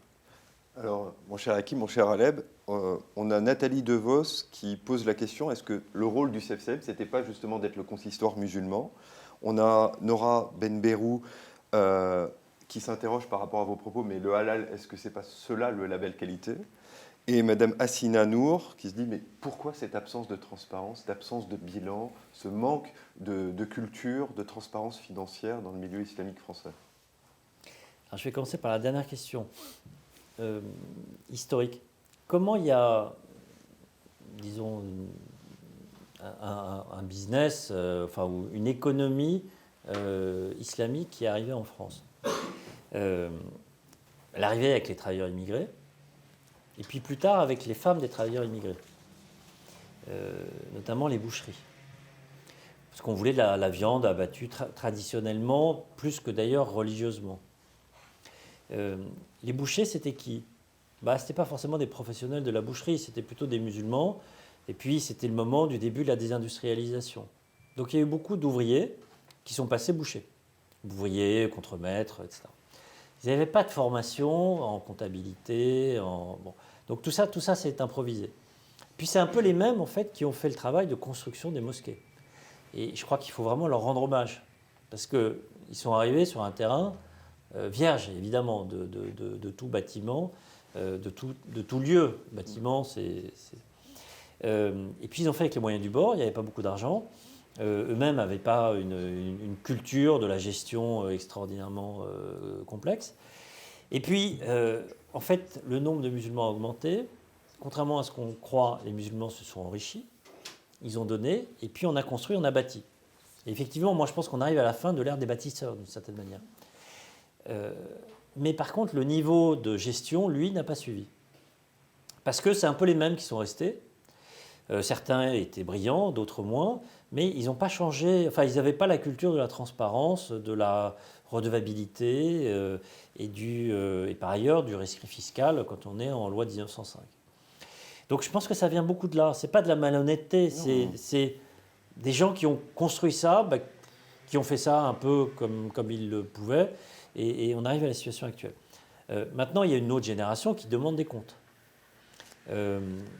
Mais il y a une tradition où la génération, là pour le coup elle est assez maghrébine, où la génération âgée dit à la génération qui vient après, écoute, c'est moi qui décide, point final, on ne discute pas. C'est pour ça que parler d'argent pour moi est très important, parce que c'est assez objectif en fait quand on parle d'argent. Et puis il y a des lois dans ce pays, je pense que les musulmans, ils ont le droit comme les autres que les lois soient respectées pour eux-mêmes. Et donc il faut insister. Et la question de la transparence est essentielle. Ça permet de répondre à la troisième question. Pourquoi le CFCM n'a pas été le consistoire? Parce que le consistoire, il a été fait, d'abord, il est très ancien. Il était initié par Napoléon et en fait, il a existé à partir des années 1830-1840. Il a été administré traditionnellement par les grandes familles du judaïsme français, qui n'avaient pas besoin de reconnaissance et qui ne cherchaient pas une reconnaissance par la religion. Les Rothschild, les Pereire, les Worms, etc. Et puis le consistoire, il a réussi. Alors c'est aussi l'effet de l'histoire, quand on a été victime de l'affaire Dreyfus, quand on a été victime des lois anti-juives de Pétain et de Vichy, on serre les coudes. Donc il y a une tradition de débat à l'intérieur de la communauté juive, mais aussi de capacité à former un front uni. Chez les musulmans, c'est l'inverse. Alors peut-être tant mieux, il n'y a pas eu les lois anti-musulmanes, il n'y a pas eu la Deuxième Guerre mondiale, il n'y a pas eu... mais il y a une tradition du jeu personnel, de la dissociation des intérêts et de l'absence totale finalement du concept d'intérêt général. Et donc ça donne, cet exemple que je donnais sur le halal, où on a une privatisation des fruits du halal, où les musulmans eux-mêmes n'ont pas confiance. Donc n'ont pas envie de donner pour une cause nationale. Ils se disent on ne sait pas où va aller l'argent. Donc le CFCM ne peut pas être le consistoire. En tout cas pas celui-là, en tout cas pas celui qui représente, qui est fait avec les États étrangers. La dernière question, je crois que je ne l'ai plus en tête, c'était la deuxième. C'est la qualité du halal. Oui, la qualité du halal. Non, alors là malheureusement non, parce que le halal, je ne dirais pas sur un terrain qui n'est pas le mien, celui du théologique, mais le halal, ce n'est pas une norme religieuse. On peut interpréter les textes, le texte coranique, les hadiths, etc. Mais en tout cas, il n'y a pas une norme religieuse unique halal. Ça, c'est une première chose. Deuxième chose, il y a plein d'acteurs qui se sont créés avec ou pas des conflits d'intérêts, qui ont dit moi je fais ma norme halal à moi. Mais cette norme-là, finalement, ce n'est jamais que la mienne. Et puis il y a aussi des normes halal étrangères. Les Malaisiens notamment, on essaye de prendre ce marché-là parce que c'est un très gros marché. Les Émiriens aussi. Chacun essaye de fixer sa norme halal avec des intérêts, des objectifs politiques et puis des objectifs financiers. Mais du coup, en fait, personne ne sait ce que c'est que le halal. Donc le halal ne peut pas être une garantie de qualité. Peut-être un mot sur la question de notre amie Nathalie DeVos à propos du CFCM. Il y a aussi cette affaire de présidence tournante qui fait la part aux nationalités des États, les trois en l'occurrence, le Maroc, l'Algérie et la Turquie. Et donc on est plein dans l'islam consulaire. C'est pour ça, encore une fois, que le greffon n'a pas pris. Merci Raleb. Hakim, j'ajouterais juste un tout petit mot sur ce que disait Raleb. Ce qui est frappant quand on regarde, là encore une fois, les comptes, les fédérations, la Grande Mosquée de Paris, les 2 fédérations marocaines, la fédération turque, elles ont de l'argent. Elles n'en ont pas énormément, ils ont quelques millions d'euros chacune. Est-ce que tu connais le budget du CFCM? Pour Madame DeVos, le budget du CFCM, c'est 30 000 euros. Il y a quelques années, c'était 0. Au bout de 10 ans, le budget du CFCM, c'était 0. Bon, aujourd'hui, c'est 30 000 euros. Qu'est-ce que ça veut dire? Ça veut dire que le CFCM n'existe pas. Le CFCM peut payer une assistante. Même pas des locaux qui lui sont prêtés par la mairie de Paris.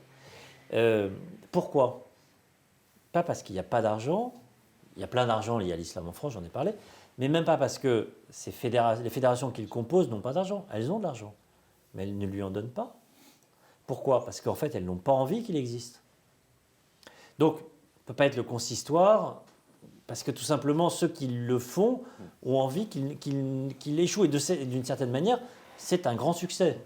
Parce que les fédérations qui composent le CFCM ont réussi à faire en sorte que le CFCM n'existe pas. Et comme Abdelmalek Sayad disait, exister, c'est exister politiquement. Là, exister, c'est exister financièrement.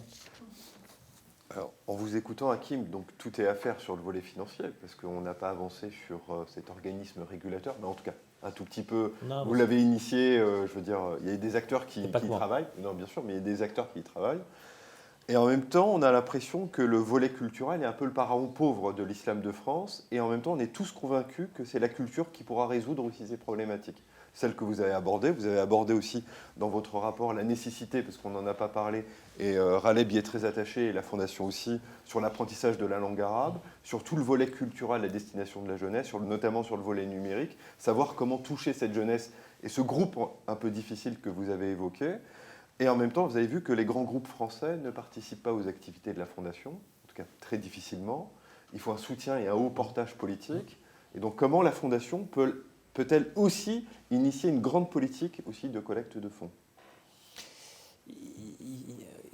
À mon avis, solliciter le don public, ça ne marchera pas. Parce qu'il faut le faire par étapes. Le don public, il y a un sujet de notoriété. Le problème de la Fondation, c'est qu'elle manque de notoriété. Et elle manque de notoriété sur ses actions. Je pense que ses présidents maintenant, ont été tout à fait correctement médiatisés. Mais il faut que ceux qui sont susceptibles de donner sachent ce que fait la Fondation. Et pour ça, il faut une grande médiatisation de l'institution elle-même. Cette médiatisation, c'est un peu la poule et l'œuf, elle a besoin d'argent pour fonctionner. Parce que d'abord, il faut que les actions elles-mêmes prennent de l'ampleur. Et puis ensuite, il faut des budgets pour qu'on fasse connaître ces actions qui ont elles-mêmes pris de l'ampleur. Pourquoi il n'y a pas d'argent privé, notamment de grands groupes? Malheureusement, parce que l'islam, ça fait peur. Et aucun groupe n'a envie, sauf injonction politique, d'associer son image à l'islam, fût-il de France et fût-il porté, créé sous l'égide de l'État. Donc, il n'y a pas le choix. Il faut de l'argent public. J'espère que le président de région va donner de l'argent à la Fondation. Peut-être pas dans les montants. Peut-être pas dans les montants, mais 1% de 500 millions, ça fait 5 millions, ce serait déjà pas mal. Même 0,1%, ça fait 500 000 euros. Il faut que l'État donne, il faut que les communes donnent. Et il faut aussi que l'Union européenne se saisisse du sujet. Ce n'est pas un sujet français, là pour le coup. C'est un sujet européen parce qu'il y a une présence de communautés musulmanes un peu partout dans les pays européens. Et il y a de l'argent en Europe. Mais ce que je veux dire, c'est que ça ne suffit pas de créer une institution si on ne la finance pas. Puis dire maintenant débrouillez-vous, vous allez trouver de l'argent. Je pense que tous les gens qui ont essayé de faire la levée de fonds liée à l'islam sont arrivés tous à la même conclusion, quelle que soit leur personnalité, leur parcours, qu'ils soient musulmans ou pas. Jean-Pierre Chevènement s'y est essayé, Raleb s'y est essayé. Le sujet, c'est qu'il n'y a pas d'argent privé à ce stade disponible. La communauté n'est pas encore prête. Et les Français qui ne sont pas de confession musulmane, entreprises ou personnes physiques, en fait, en ont peur.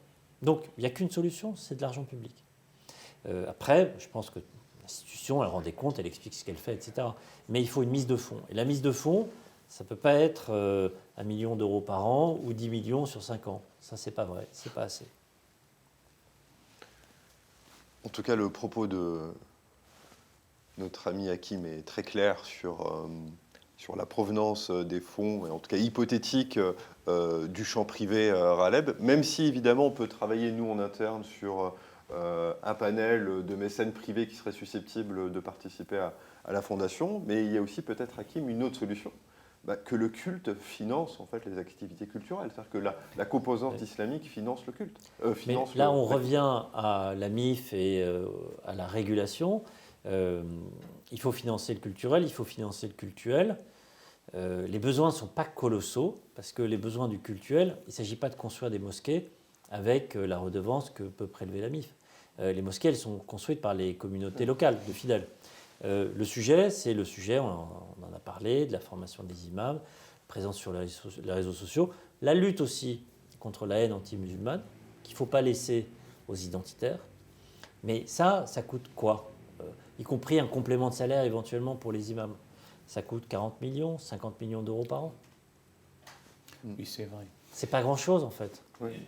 J'ai eu l'occasion, et notamment lors de la conférence de presse qui a accompagné la présentation de notre rapport d'activité, je saisis simplement l'occasion de dire que dans le PIF, le paysage islamique français, nous avons le PAF avec le paysage audiovisuel français, l'unique instance qui a produit un rapport d'activité est bien la Fondation de l'Islam de France, si nous devions parler de transparence et de travail. Et là, j'ai dit qu'il n'est pas dans la vocation de la Fondation de l'Islam de France de vivre éternellement des deniers publics, bien que nous soyons reconnus d'utilité publique et que nous avons quelques missions pour lesquelles nous sommes délégataires, des missions régaliennes de l'État, oui, mais que, in fine, ça doit être l'affaire des musulmans eux-mêmes. Je le dis sous le contrôle de Hakim, les 90% du culte, en tout cas des mosquées, etc., sont financés par les fidèles eux-mêmes, etc. Si cette confiance, à la fois, leur est acquise et que nous en sommes, que nous devons en être dignes, et en plus, il y a une révolution dans les mentalités qu'à côté du culte, il y a aussi la culture, l'éducation, l'instruction, nos expositions. Si on veut faire une exposition pour montrer la forte prégnance civilisationnelle de l'islam écrit avec grand I en Europe, c'est tout aussi important. Après la dissolution du CCIF, c'est vrai que nous pourrions trouver des instances ou être même dans cette optique-là pour absorber la colère, l'émotion des musulmans victimes eux-mêmes à la fois de discrimination, d'agression, etc. Et pour cela, bien sûr, il faudrait que ça devienne l'affaire des musulmans eux-mêmes et aussi l'affaire de quiconque de bonne volonté. Que n'ai-je pas entendu lorsque j'ai parlé de cause nationale? Y a-t-il une cause aussi importante que de lutter contre l'extrémisme religieux et contre le fanatisme, contre le terrorisme? C'est une affaire nationale, une cause nationale, mais qui incombe au premier chef et avant tout aux musulmans même de ce pays et ailleurs. Et en plus, nous pâtissons aussi, dans un excès à la fois de transparence, de vouloir verrouiller, que nos statuts font en sorte que nous ne pouvons pas recevoir de dons en dehors de l'espace européen. Donc, alors qu'on peut trouver d'autres fondations sœurs qui peuvent donner ou aider la Fondation de l'Islam de France, mais pour l'instant, nous ne pouvons pas le faire. Et de grâce qu'on ne me dise pas que cette fondation est sous tutelle étrangère, politique, financière ou morale, comme certains voyous le disent dans les réseaux sociaux. Mais bon, nous avons gardé notre calme jusque-là. Ce n'est pas maintenant que je m'emporte ou que je me passionne. C'est simplement pour dire qu'il y a des mensonges éhontés. Nous travaillons dans la transparence la plus totale et avec les deniers que nous avons. Merci Raleb. Il y a 3 dernières questions avant que nous quittions. Après, c'est fini, mon cher Hakim. Une question sur le halal bio. Malgré la jurisprudence du Conseil d'État, des internautes et notamment notre amie Assina Nour s'interroge sur la pertinence du halal bio. Elle pose aussi la question des sociétés des habous, Raleb, sur leur fonctionnement. Est-ce qu'ils génèrent de l'argent ou non? Elle trouve que c'est très opaque. Et M. Lagdar Mahi qui s'interroge sur une redevance halal qui pourrait être déversée vers l'objet culturel. Ça rejoint un peu la conversation qu'on a eue ce soir sur l'organisme régulateur. Le halal bio, je crois que l'appellation a été interdite. Oui. Par le Conseil d'État. Ouais. Voilà. Oui, c'est une jurisprudence du Conseil d'État. Il y a un sujet juridique avec le halal qui n'est pas français, qui est européen. Parce qu'il y a une pression très très forte au niveau européen, venue de pays plutôt du nord de l'Europe, pour interdire l'abattage rituel, au nom de la souffrance animale. Ce qui inquiète en France les musulmans et les juifs, mais aussi le ministère de l'Agriculture, parce que le halal est aussi un produit d'exportation. Avec une filière viande qui souffre, et puis des abattoirs notamment qui souffrent beaucoup. Et en fait, ça il faut le dire aux musulmans, le ministère de l'Agriculture veut maintenir le halal en France. Pardon pour Marine Le Pen. Mais par contre, pas de halal bio. Les sociétés des habous, oui, il n'y a pas du tout de transparence. Je sais que Mohamed Moussaoui, par exemple, le président du CFCM, voulait que par la loi, une association cultuelle ou culturelle puisse exploiter des biens immobiliers et notamment les louer. L'idée était que quand on construit une mosquée, on construit un espace commercial autour, comme ça se passe dans le monde musulman, et d'ailleurs comme on peut le voir dans les mosquées, y compris très anciennes, qui sont au centre des villes, et puis il y a un espace commercial dans la Médina qui s'est construit autour. Ça a été refusé parce que la loi 1900... Enfin, c'est pas vraiment la loi 1905, mais disons qu'il y a une tradition où la religion ne doit pas exploiter l'outil immobilier. Ce qui change avec la loi actuelle, c'est que les associations cultuelles vont pouvoir recevoir des dons, des legs, des immeubles, des immeubles qui seront des immeubles de rapport, qu'elles pourront elles-mêmes louer. Ça, jusqu'à présent, ce n'était pas possible et ça va passer. Mais malheureusement, ça ne concerne quasiment pas les musulmans parce qu'il n'y a pas de riche famille musulmane qui va donner à une mosquée tel immeuble rue Saint-Dominique pour qu'elle contribue à son fonctionnement. Et sinon, les sociétés des biens habous en France, ça se limite là. Et puis la troisième question... C'était sur la taxe. Oui, la redevance. Oui, la redevance. Oui, la alors redevance. vraiment les mots ont un sens. Hein. La taxe, c'est l'impôt de l'État. C'est l'impôt, oui. La redevance, c'est un service, redevance pour service rendu. Donc la redevance, c'est une institution privée qui peut la percevoir. Il y a aussi la redevance télévisuelle, hein, mais c'est un service rendu affecté. Donc là, on parle bien de redevance privée et à aucun moment d'argent public. L'Islam de France n'a pas besoin d'argent public. La Fondation pour l'Islam de France, qui est une institution culturelle, a besoin d'argent qui vient de partout, notamment d'argent public. Voilà. Je le redis non, mais la précision pour que les choses soient claires. Ouais. Après, une redevance sur le halal, oui, pourquoi pas. Je ne suis pas rentré dans le détail parce que c'est plus compliqué que le pèlerinage. Mais pourquoi pas. Après, je rappelle, l'essentiel de l'argent, c'est les dons. Une redevance sur le halal ou sur le pèlerinage, ça veut dire prélever une toute petite partie du coût total du produit en échange d'un service, et c'est le produit net, donc net du coût du service, qui sera reversé à la collectivité. Le don, c'est 100% du don qui va à la collectivité. Donc s'il pouvait y avoir 10% des dons musulmans de la zakat, par exemple, mais sur les 300 millions, 30 millions qui aillent à des causes nationales, culturelles, théologiques et d'organisation et de formation, en fait, on aurait résolu le problème. Donc vous voyez, c'est rien, 10% de l'argent qui existe déjà. Pour ça, il faut créer de la confiance et un système avec une bonne gouvernance. Mais on a progressé. Merci Hakim. Amour Aleb sur ces éléments? Pas nécessairement sur ces éléments, sur le fait que cette édition de l'Université populaire digitale est considérée comme une enjambée dans ce long voyage de l'institutionnalisation, de la confiance et de l'organisation du culte islamique en France, et surtout pour sa partie financière, pour que enfin les musulmans se considèrent eux-mêmes comme adultes, majeurs et matures, et en tout cas indépendants, émancipés sur les questions notamment financières. Je saisis l'occasion pour répondre à une question d'une amie, parce qu'on m'envoie certaines questions comme ça, c'est pas par manque de respect que je consulte ce smartphone, et elle dit c'est bien ce que vous faites, mais quand est-ce que vous venez nous voir? Eh bien, nous y allions. L'université populaire était réelle, elle est virtuelle maintenant, elle était physique. Nous y allions de quartier en quartier, de ville en ville, de cité en cité, pour porter ce genre de débat, surtout le débat intra-islamique, mais un débat entre musulmans eux-mêmes. Pour l'instant, nous le faisons par ces moyens, et j'en sais gré aussi à ceux qui nous aident sur la partie technique. Ça aussi, ça a un coût, il faut le savoir. Sauf que nous le réduisons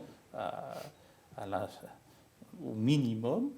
Et après, il est dans la vocation de cette fondation de continuer son travail, surtout d'aller à la rencontre des musulmans et des non-musulmans, d'aller sur le terrain et d'être à l'écoute, de créer ces espaces de débat, de la confrontation des idées et de l'intelligence. J'ai la faiblesse de croire que nous y participons. Merci à Hakim, merci à tous ceux qui souhaitent aussi nous aider, et merci à nos partenaires. Merci Aleb. Peut-être un petit mot, Hakim, avant de quitter. Le mot de conclusion est pour Hakim. On a franchement avancé, on a avancé parce que je pense que petit à petit, le débat se pose de façon différente. Je parle de l'organisation de l'islam. Je pense qu'il y a une prise de conscience maintenant en général, y compris des principaux concernés, je parle des fédérations du CFCM, que ce système-là est daté et n'a plus d'avenir. Je pense que du côté de l'État, il y a aussi l'idée que un certain nombre de faits maintenant sont avérés. Il reste un pari peut-être pascalien, miser sur les bonnes personnes. Et les bonnes personnes, ce sont les Français. Sans intérêt, qui ne sont pas liés à des intérêts alternatifs, tout à fait respectables, mais les musulmans français doivent gérer l'islam de France. Les Français de confession musulmane doivent construire l'islam de France. C'est comme ça qu'on réussira. Ça va prendre encore un peu de temps et beaucoup d'énergie. En tout cas, Hakim, merci d'être venu ce soir à cette 10e édition. J'en profite pour dire merci à Saphir News du partenariat. Dire aussi à Madame Marjoub Ralia qui nous vient de m'envoyer un texto pour me dire comment vous rencontrer et vous soutenir. Donc j'en profite pour parler de la Société des Amis de la Fondation de l'Islam de France. Donc elle est la bienvenue pour nous rencontrer et dire un mot de la prochaine édition, la 11e édition. Nous allons accueillir Isabelle Saint-Martin pour parler du fait religieux à l'école et dans la société. Merci et au plaisir de vous retrouver la semaine prochaine. À très bientôt.